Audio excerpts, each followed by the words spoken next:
So mga tol, matapos nga pong patumbahin sa round 3 at bugbugin ni Devin Haney si Regis Prograis sa laban nila na naganap kahapon at masungkit niya ang hawak ni Regis Prograis na WBC Super Lightweight World Title. Hinamon nga po agad si Devin Haney ng social media star na si Ryan Garcia. Ani Garcia, bagamat magaling daw si Haney, pero alam daw niyang kaya daw niyang talunin ito. Sumagot naman po si Devin Haney sa pangko-call out sa kanya ni Garcia. Aniya, mega fight daw kung matutuloy ang laban nila ni Garcia. Pero ang tanong ni Devin Haney sa promoter ng Matchroom na si Eddie Hearn, totoo daw ba yung sinasabi ni Garcia or clout lang?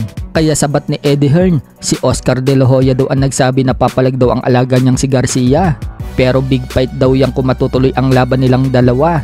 Ayon nga po kay Oscar De La Hoya mga tol sa post niya, gusto niyang i-push ang Ryan Garcia versus Devin Haney. Pero sa ngayon, gusto daw ni Oscar De La Hoya na labanan muna ni Garcia si Rolly Romero para makuha ang WBA Super Lightweight World Title.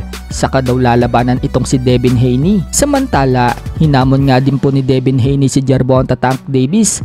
Umakyat daw si Davis sa 140 pounds at doon daw sila magtuos. Sumagot naman si Davis mga tol sa hamon ni Haney. Sinabing pick your side and stay there. So mukhang hindi nga po interesado si Davis na umakyat ng 140 pounds para sagupain si Haney. Sa kabilang banda naman mga tol, panalo nga din po ang isa pa nating kababayan na lumabang kahapon sa card ni Magsayo na si Leonard Sarcon. Tinalo ni Sarcon via unanimous decision ang katunggali nitong si Frank Gonzalez. Dahil dyan mga tol, nananatili pa rin pong walang talo ang Pinoy. Umabante na ang record niya sa 11-0. Habang bumagsak naman ang record ni Gonzalez sa 12 wins and 5 losses. Kung matatandaan, itong si Frank Gonzalez nga po ang tinalo din ni Jonas Sultan nito lang September. Sa kabilang banda, may bago na nga pong kampiyon sa WBO featherweight at yan po ay si Rafael Espinosa ng Mexico. Tinalo at inagawan niya ng titulo si Robeisy Ramirez. Upset nga po ang nangyari mga tol. Tinalo kasi itong si Ramirez na Espinosa via majority decision. Magandang bakbakan nga po ang nangyari mga tol. Dahil sa round 5, pinabagsak ni Ramirez ng right hook itong si Espinosa. Tumayo si Espinosa mga tol, pero muling bumagsak. Pero tinuloy pa rin ng referee ang laban. Kung sa ibang referee yan mga tol, wala na, finish na. Maswerte itong si Espinosa. Kaya sa mga sumunod na round, nakabawi itong si Espinosa.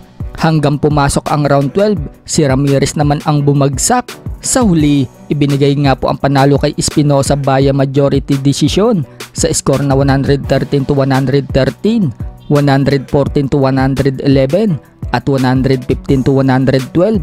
So mukhang hindi na matutuloy ang nilulutong Robeisy Ramirez versus Naoya Inoue. Balak pa naman ni Bob Arum mga tol na ipalaban itong si Ramirez kay Inoue. Sa kabilang dako naman mga tol, Mark Magnifico Magsayo pinatulan ng isang haters. Sa comment po kasi ni Magsayo mga tol, sinabi niyang pati daw paghinga niya binabantayan. Salamat na din daw, hindi daw binanggit yung short niyang itinataas. Dapat pati daw yun, sinabi din. Ba't hindi daw yun napansin sa kanya? So hindi nga lang po si General Casimero mga tol ang sinasabihang boy hingal. Pati si Magsayo, ganun din ang nakikita ng ibang haters.